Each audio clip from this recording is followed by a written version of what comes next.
ಓಯ್ ನನ್ನ ಮುದ್ದು ಮಕ್ಕಳೇ, ಇವತ್ತು ನಾನು ನಿಮಗೆ ಒಂದು ಚಿಕ್ಕ ಹುಡುಗನ ಕತೆ ಹೇಳ್ತೀನಿ. ಚೆನ್ನಾಗಿ ಕೇಳ್ಬೇಕು ಅಲ್ವಾ? ಹೌದು ಅಜ್ಜಿ. ಗುಡ್ಡಗಳ ನಡುವೆ ಇರುವ ಒಂದು ಚಿಕ್ಕ ಹಳ್ಳಿಯಲ್ಲಿ ಅರ್ಜುನ ಎಂಬ ಬಡ ಹುಡುಗ ವಾಸಿಸುತ್ತಿದ್ದ. ಅವನ ಬಳಿ ದೊಡ್ಡ ಆಟಿಕೆಗಳಿರ್ಲಿಲ್ಲ, ಹೊಸ ಬಟ್ಟೆಗಳಿರ್ಲಿಲ್ಲ, ಆದರೆ ಅವನ ಹೃದಯದಲ್ಲಿ ದೊಡ್ಡ ಕನಸು ಇತ್ತು. ಅರ್ಜುನ, ತುಂಬಾ ರಾತ್ರಿ ಆಯ್ತು, ಮಲ್ಗೋಣ. ನಾನು ದೊಡ್ಡ ಗುರುವಾಗ್ಬೇಕು. ನಮ್ಮ ಹಳ್ಳಿ ಎಲ್ಲ ಮಕ್ಕಳಿಗೂ ವಿದ್ಯೆ ದೀಪ ಹಚ್ಚಬೇಕು.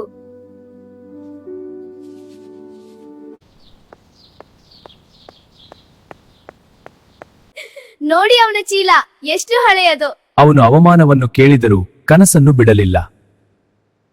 ವರ್ಷಗಳು ಕಳೆಯಿತು. ಅದೇ ಹಳ್ಳಿಯಲ್ಲಿ ಒಂದು ಹೊಸ ಶಾಲೆ ಕಟ್ಟಲಾಯಿತು. ವರ್ಷಗಳ ನಂತರ ಅವನು ತನ್ನ ಕನಸನ್ನು ಸಾಧಿಸಿದ.